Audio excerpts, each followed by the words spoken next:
Olá, meu nome é Kiko Farkas, trabalho na área de design gráfico, principalmente de identidade visual, cultural e editorial. Sou arquiteto de formação, ilustrador por vocação e designer por opção. Fundei a Máquina Studio em 1987 e desde então produzo ininterruptamente. Lá eu desenvolvi projetos para o Sesc, Embratur, Museu da Imagem do Som, Natura, Pinacoteca do Estado, BMW, entre outros. Além disso, criei programas para o ensino de design gráfico.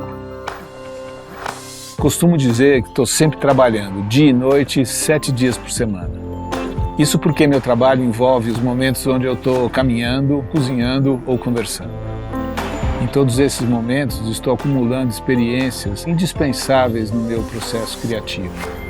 Enquanto designer gráfico, minha missão é traduzir ideias, valores e soluções visuais em um processo que envolve tipografia, desenhos, grafismos e cores, que vão se tornar conceitos visuais nascidos de processos criativos únicos. Nesse curso da Doméstica, vou te ensinar a reconhecer ideias e encarar o processo criativo de concepção e produção de uma identidade visual com total liberdade.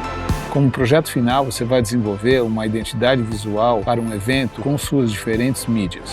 Esse evento pode ser uma série de TV, um campeonato de tênis, uma festa ou uma exposição de arte.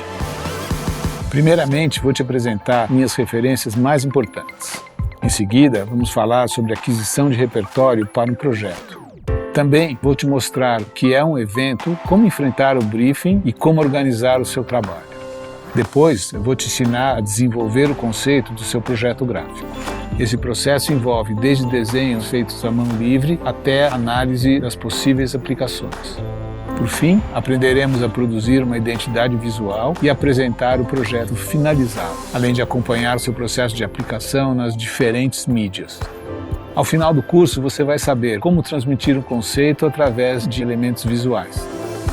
Para me acompanhar nesse curso, você não precisa de conhecimentos prévios sobre o assunto, mas conhecimento de Illustrator ou InDesign será muito útil na elaboração do seu projeto final.